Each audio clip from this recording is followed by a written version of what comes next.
أعوذ بالله من الشيطان الرجيم بسم الله الرحمن الرحيم السلام عليكم ورحمة الله وبركاته আজকে আমরা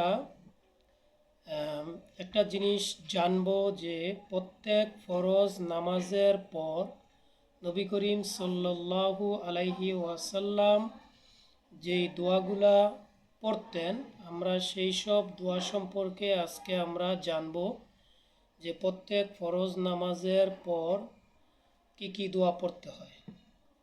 প্রত্যেক ফরজ নামাজের পর সালাম ফিরানোর সাথে সাথে প্রথমে একবার বলতে হবে আল্লাহু আকবার, তারপরে তিনবার বলতে হবে আস্তাগফিরুল্লাহ আস্তাগফিরুল্লাহ আস্তাগফিরুল্লাহ। তারপরে একটা দোয়া পড়তে হবে, দোয়াটা হচ্ছে আল্লাহুম্মা আনতাস সালাম ওয়া মিনকাস সালাম তাবারাকতা ইয়া জাল জালালি ওয়াল ইকরাম। এই দোয়াটা একবার পড়তে হবে।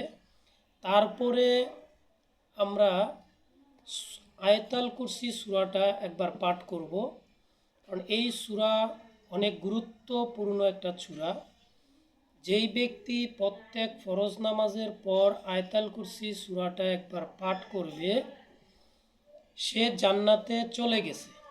এখন আমরা জান্নাতে যাই না কেন? আমরা মরি না তাই জান্নাতে যাইনি, শুধু বাধা একটাই যে মরলেই জান্নাত।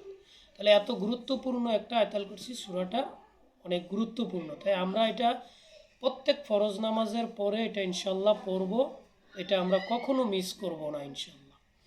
তারপরে আয়াতুল কুরসি সূরাটা পড়ার পরে আমরা সূরা ইখলাস তিনবার পড়ব, সূরা ফালাক তিনবার পড়ব এবং তিনবার সূরা নাস পড়ব।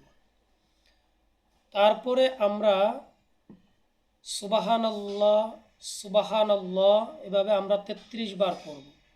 তারপরে আলহামদুলিল্লাহ আলহামদুলিল্লাহ এভাবে আমরা 33 বার পড়ব।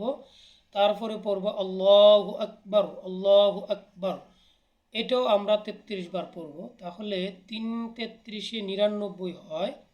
100 বার পূর্ণ করার জন্য আমরা একটা দোয়া পড়ব, সেই দোয়াটা হচ্ছে লা ইলাহা ইল্লাল্লাহু ওয়াহদাহু লা শারিকা লাহু লাহুল মুলকু ওয়া লাহুল হামদু ওয়া হুয়া আলা কুল্লি শাইইন কদির।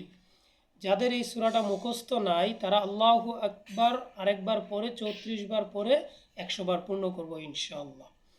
এই দোয়াটা পড়ার পরে তারপর আমরা পড়ব রাজিতু বিল্লাহি রাব্বাও ওয়া বি ইসলামি দীনা ওয়া বি মুহাম্মাদিন নাবিয়্যা, এটা আমরা পড়ব 3 বার। তারপরে আরেকটা দোয়া পড়ব আল্লাহুম্মা আজিরনি মিনান নার, এটা পড়ব আমরা 7 বার। আলহামদুলিল্লাহ, আমরা আজকে জানলাম যে প্রত্যেক ফরজ নামাজের পর নবী করিম সাল্লাল্লাহু আলাইহি ওয়াসাল্লামের সুন্নত তরিকা অনুযায়ী কি কি আমল করতে হয়। তো এভাবে আমরা ইনশাআল্লাহ পরবর্তীতে আবার কিছু ছোট ছোট আমল নিয়ে আমরা আলোচনা করব ইনশাআল্লাহ। আজকে এ পর্যন্তই। আসসালামু আলাইকুম ওয়া রাহমাতুল্লাহ।